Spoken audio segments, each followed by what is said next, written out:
Do you ever feel stuck, like you're living your life on autopilot? Are you ready to shift into high gear and reach the success you so richly deserve? Welcome to the Play Big Movement podcast. I am your host, Sharon Lechter, entrepreneur, business strategist, and best-selling author. Playing big is not about settling for good enough or being comfortable. It is about reaching your highest potential and achieving your greatest success. Join me in my Play Big movement as I interview top experts in business, money, and entrepreneurship, all ready to serve you and to help you play big, be number one in your field, live your legacy, and create maximum impact. Hi, everybody. Welcome to this segment of the Play Big Movement podcast. And you've seen my guest before, Elaine Ralls, because she is absolutely my best friend on earth. We've been friends for well over 20 years and gone through drama, trauma, and celebrations together. So Elaine, thank you for coming back. Thank you. Hi, everybody. Yeah, thanks for having me, Sharon. As always, I love you. Elaine is a serial successful entrepreneur. Not all serial entrepreneurs are successful, but starting off with ballroom dancing and then a technical school teaching ballroom dance instructors. Then let's see, you had a healthcare treatment rehab thing that she sold to a national organization, and then she started over 20 years ago a digital marketing company with her son David. And along with that, they had real estate, and she's had a medical billing company, and I probably left a few out along the way. But the bank, yes. And now we both are involved with Bank 34, which is a bank she's been involved with how many years? Well, you started with You started in 2005, so 15 years. Yeah. And she went through a merger, and then when she went through it going public, she's on the board of the bank. I'm part of the marketing and advisory board. So I'm little, she's big with the bank. It takes up a lot of time, but she is a treasure and a dear friend, and always one of my greatest cheerleaders. And I hope she sees me as her greatest cheerleader. So you got it. Yeah. I invited her back because we just went through a process, and she called me. We were trying to go through, we got so many different things happening through this COVID and new opportunities and shifting to more online stuff. And so we had someone reach out to us wanting to help us do an analysis of our digital marketing. And she called me and she said, Sharon, I want to support you. Let's go through a process that I have, which is an incredible process, painful, exciting, but so clarifying. And as I asked her what the title would be, and we came up with brand repositioning. When things happen in the world and you have to kind of take a moment and work on your business instead of in your business. So Elaine, share why you called me. Okay, that sounds great. Thanks so much. And I'm really excited that you teed me up saying I'm going to introduce everybody in our community today to something that's really painful. You said, oh, it was painful. It's not that painful. Yeah, but it's just smart and hard work. Yeah, but here's the reality. So about a year ago, when we were headed into this pandemic situation, we first got into that, I was clearly telling people this is not the time to reposition your brand. This is a crisis time, and in times of crisis, you have like a 3 or 4 month stretch where you have to really focus on what kind of economic engine you have now, if you think it's going to sustain going forward, and batten down the hatches. Like when you go into the crisis, you batten down the hatches, first, so that you can stem the tide, you can get against the winds, and so you can make progress when you're in a crisis. Well, that was then, and this is now. And so now the smart people are starting to turn to, okay, what have we learned? What's going on? And the reality is that what got us from first to second base in our businesses may not be what gets us from second base to home plate. And most of the people that I work with are all focused on survival, revenue growth, amplifying the good work that they've done over the past years. And now is really a good time for the majority of business owners to kind of sit back and re-examine how their brand is positioned. For a lot of people, this is hard to do because a lot of entrepreneurs, are very confident and they know it. They have the right answer. And they're busted.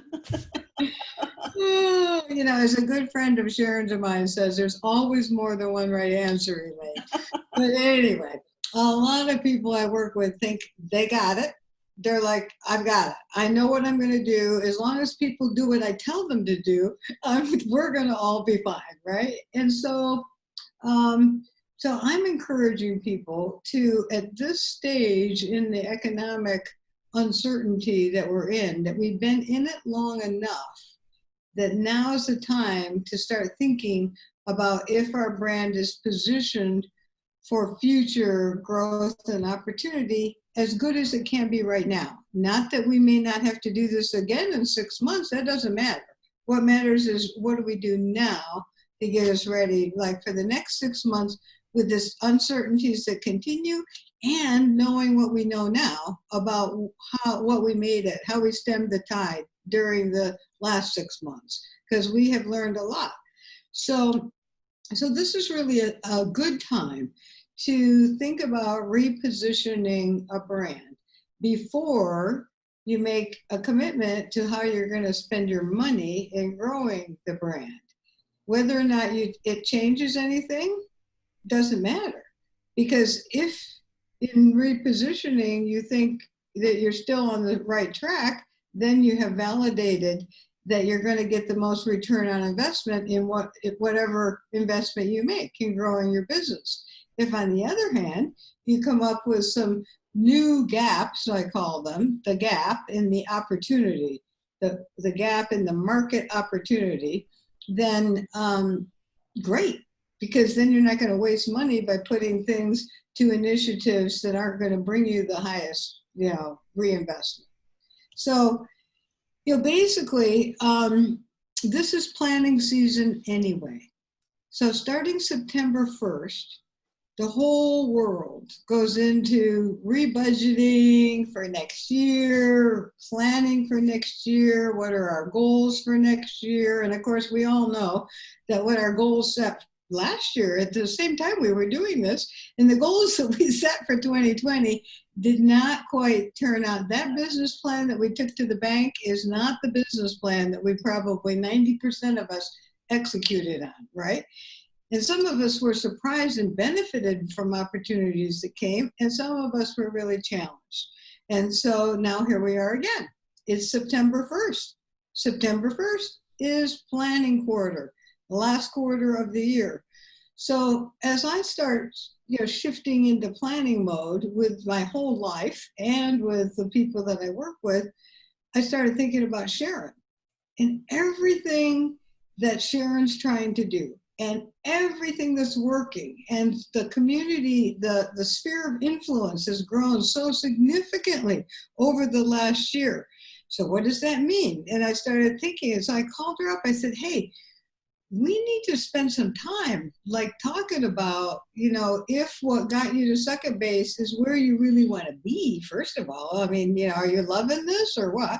And how do you get from second base to home plate, going forward, what's happening before you make commitments to reinvest in all the digital marketing and all the community outreach that we need to do, because you have such a base of great followers. So how do we amplify the impact we can make on that and whatever? So she said, yes, that she was willing to do that, which means to me, that's good. That's step number one, because she's not saying, forget it, I know everything, Elaine. I already got it all figured out. And I think there have been some times when you've done that for me in my life, and it's been very helpful, Sharon. Well, and I think that's, when we talk about power of association, here's one of my most sacred and most treasured associations because when she's willing to give me her insights, and we put literally the mentor mentee hats on instead of the friend to friends hats. And the process that you went through, while the concept of brand repositioning is a huge strategy when you look from the outside in as to where you want to go, the process is very tactical. So talk a little bit about the process you put me through, because that's what I really want people to get today. Yes. Okay.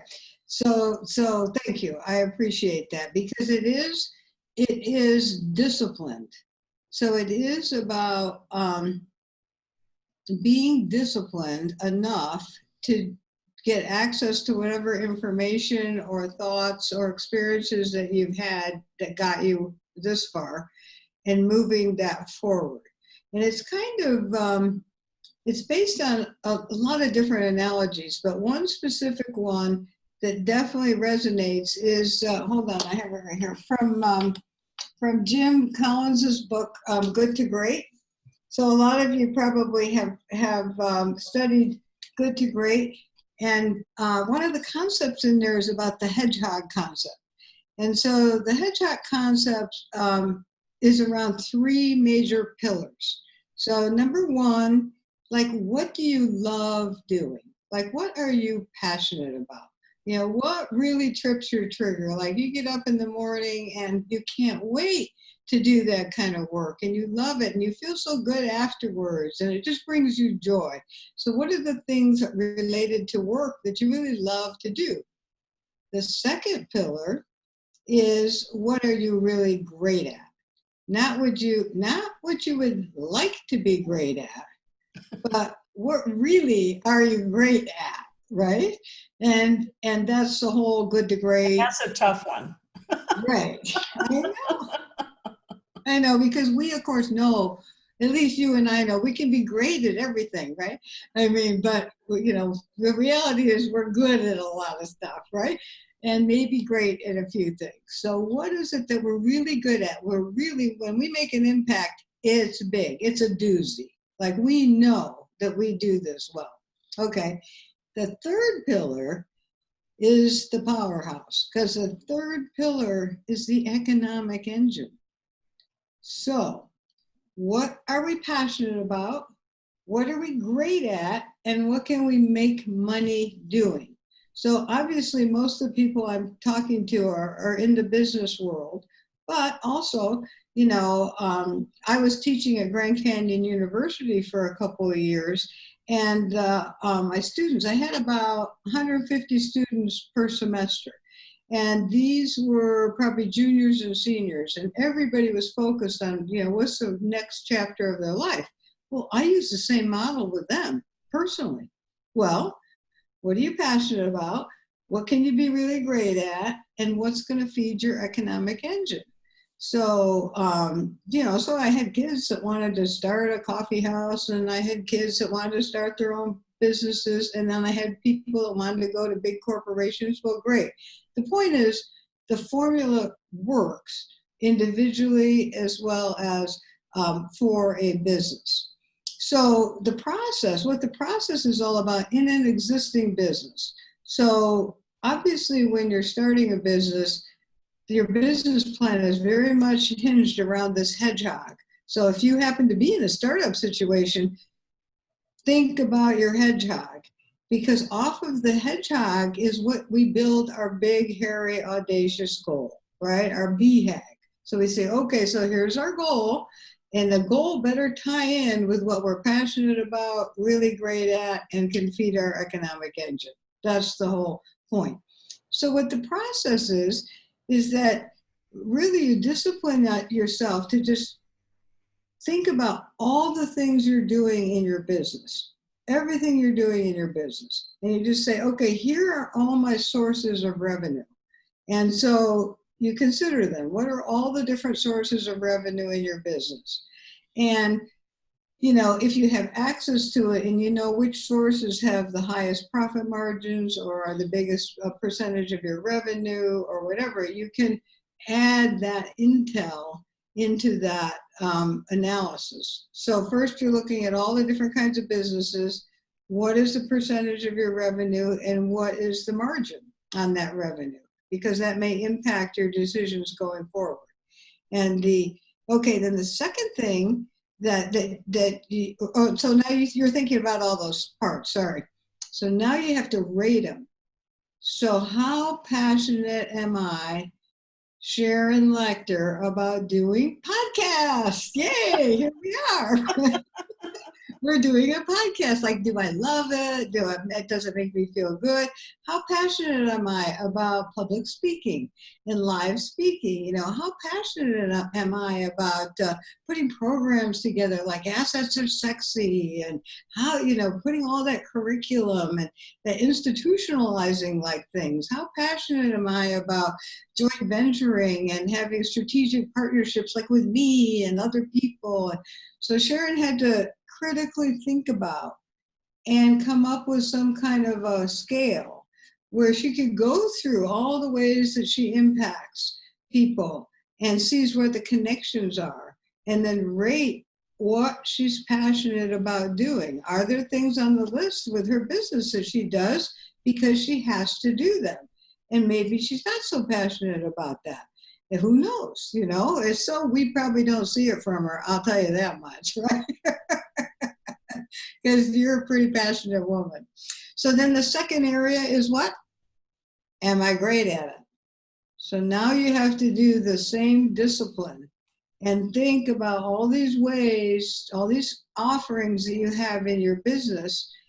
And so am I really good at that?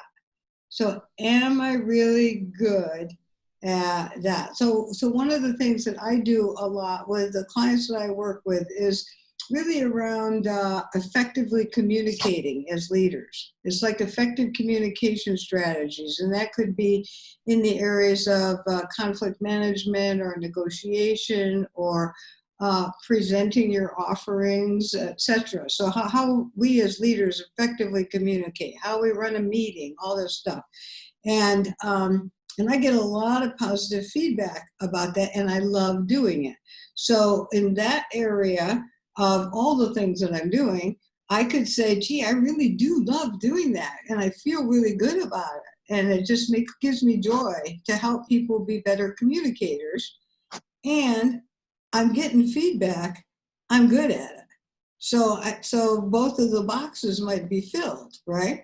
Well, for each of the things that you have in your business, then you go through and say, okay, am I really great at that? Like, am I the best? You know, whatever, do I make the best spas, or do I have access to selling the best spas available if I'm in the spa business, or am I the best seller of spas, or, you know, what is it that I'm really great at that I can own that space and feel really good about it? And then the third column, of course, is the economic engine. Now, the economic engine sometimes gets a little squirrely. So, for example, in your case, Sharon, I asked you to break it down into a couple different areas, as I recall. So one of the areas was, does this activity provide direct revenue to the company? And the other one was, does this activity feed the possibility of direct revenue to the company in a meaningful way? Like, you know, because we're all philanthropic, and a lot of times we do a lot of different things, and, you know, we give so much of ourselves, and in our mind we're telling us, well, I'm getting more visibility, and maybe someday it'll pay off, maybe somebody will invite me to be a speaker in Sharon's case, you know, but meanwhile, she gives a lot. She's very philanthropic, right? So there are some philanthropic activities that might be higher on the return on investment scale from an economic engine standpoint versus an emotional or heartfelt standpoint, right? Or in addition to, probably, in that case, you know.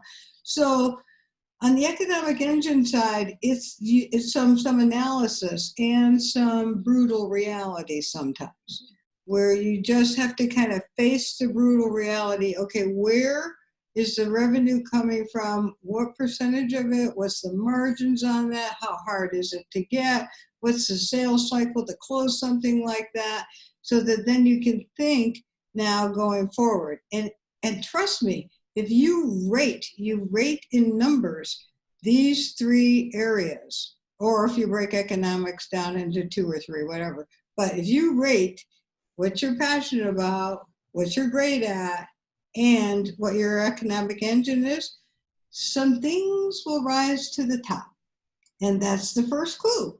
That you start, well, what are the top 2 or 3 things that potentially, if I invested in those right now, coming out of a crisis, would give me the most stability for the next chapter. They may not be the, long-term, 5-year plan, but right now we're coming out of a crisis. So what's the next right step to get us through the next year and survive and thrive and grow our revenues? So is that along the lines of what you're Yeah, when we went through that process, I think we came up with like 8 bullet points of things that kind of bubbled up to the top. And then as we continued talking, things got marked off. I think we ended up with like 3 or 4 things that were there as to what I really want to focus on. And the reason why I wanted to do this with you, Elaine, is that for everybody watching and listening, earlier this year, I'm the one, I teach you to own your own value, don't discount yourself. And so I had all my online programs, and we were in a process of doing a lot of Facebook ads to market and sell the Play Big movement course. Well, when the world shut down, I said, I don't think this is the right approach. People are going to be scared to death about the economy. Let's take my money mastery course, and instead of the $1,500 on my website or the $697 that we sometimes offer it in webinars, let's cut it way down to $79, all right? Basically giving it away in a big way on Facebook, which we've been doing all year. And so in doing that, we've got a lot of new people with us, and we're hopefully giving them information that can help them get through this terrible time financially, to find a better footing. But it's not at all the normal process of my business, but I decided to change that because of what was happening in the world. So the timing of getting together with Elaine now is, all right, so now, okay, this has been working, but we're starting to see it drop off a little bit. So it's time to re-engage. Who do I want to be? Do I want to be this person that is, do I want to get back into really helping people take their successful business exponentially increasing? Or do I want to work in more personal finance? So they're very completely different arenas. And so this process was very healthy for me to have that conversation to bounce it off of Elaine. So I'm glad that you brought up that last part about how, we narrowed it down to this bullet list and then things got eliminated. And because that's a really important factor. So, one of, I started this advertising agency, digital company with my son, David. It's now his agency, and he's the president and CEO. So one of the things David does in that area with our clients is he keeps a stop doing list related to their brand. So every time we go through this repositioning to figure out the good direction financially to make money for them, then, he is looking for things to take off the list. Now, in your case, Sharon, we didn't necessarily stop doing some of these things, but what we did was we realized what their job was. Their job was as a support and feeder and system for some of the other key areas. So the architecture changed, which changes how we're going to invest, right? Absolutely. And it's also, I teach the cash flow quadrant. What I've started doing the last few years is one-on-one mentoring, which is my time, face-to-face, which is, not the way to build a big business when I want you to be one-to-many. So I'm stepping back onto the left side of the quadrant, but that's by choice because I love it so much. And so that's, when you make that kind of choice, and you say, okay, so how much of my time do I want to have really available for that? Because that has to take the highest priority, because these clients are paying a lot of money. So they're number one priority. And so it is important to go through this process. You start really looking at your time commitment and where you're spending your time, and how are you able to put in the systems that can help create it, and things that we can do. Angela was in this meeting with us. What kind of things can we elevate her to start doing that maybe can start generating revenue that does not require my time? So it was a really healthy process. Good. I'm glad. Yep. The best is yet to come from Sharon Lechter. Da, da, da. But Elaine, your message to everybody watching and listening when it comes to when they say, how do I reposition my brand? What are the 3 steps again? Let's go back over those. Yep. What is it that you're passionate about? Number 2, what are you great at? And number 3, what's your economic engine? And then you go through the process of rating each thing, because that was the part that was painful for me. It's like, rate yourself on your number 10 means you're great at it. Number 1 means not so much. The economic engine, number 10 is it's really profitable, or number 1, you probably shouldn't be doing it. So again, going through and rating, and then looking at those rating scores as a combined unit is really, it's revealing. And it's a process that I think everybody should go through from a standpoint of when you're building a business, particularly when we've been through the kind of year we have this year. And even as you take your company forward, as it continues to grow and you bring people in, it's important to do this process for you personally. So not just your company brand, but your personal brand. And Elaine, you're always talking about your personal brand. So share a little bit about that. Yeah. And that's why I kind of hinted earlier that it can be important personally. Now, personal branding, is a little bit different. I mean, because it's a lot about, moving from success to significance. Like, how do we want to be known? What are our core values, and what do we want people to feel when they engage with us as a person? Now, we may also be the CEO of our company. And so then what happens is when they engage with Elaine, they're also engaging with the business, right? In their mind, like they're building trust in the business if they have trust in Elaine. But a lot of times personal branding and what I just referenced happens a lot with what I call the onesie twosies, the celebrity brands, the consultants, everybody who's selling their own independent business function, like an insurance agent, life, everything, all that. That combines our personal brand. So the personal brand gets very specific. But the big thing on the personal brand is the way that you either pull somebody into your brand positioning personally is not about announcing the first thing out of your mouth what you do or what your position is. So if I meet somebody someplace and they say, "Oh, hi, it's so nice to meet you, Elaine, tell me about you," or "What do you do?" If the first words out of my mouth are, "Well, I co-founded an advertising agency with my son David," or "I started a bank with my friends in Scottsdale," or anything like that, that is like so boring. And it's a turnoff too. Like people are like, "Okay, and then hold on." Who cares? People don't care about that you're, in the compliance division at Blue Cross Blue Shield, But what they do care about is your why. They care about your passion.